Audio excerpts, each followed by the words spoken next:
Simply Norbin Variety for my attendance sa katanungan pong sa 299 engagement ring, yes or no?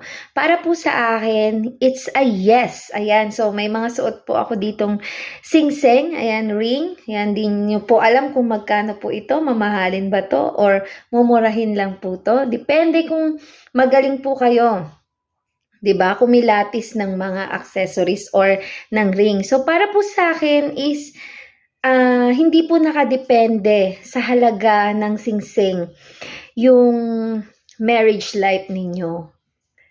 Ito po ay nakabase kung paano nyo po i-commit sa Panginoon at sa tao, yung bawat isa, yung respect and love nyo para sa isa, nagsusupport kayo sa hirap at ginhawa, sa kalusugan, 'di ba? At sa karamdaman man. Till death do us part. So, ito lang po ay nagsisimbolo na kayo ay magiging isa.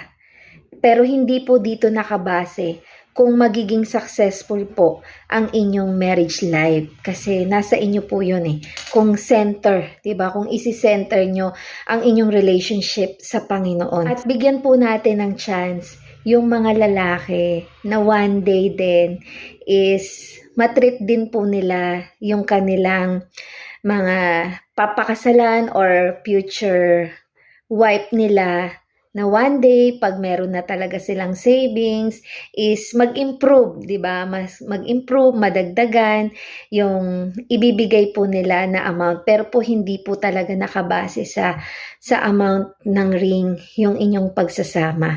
Yun po ay trust, di ba? Para siyang halaman na dinidiligan. Salamat po sa Solid Spicy.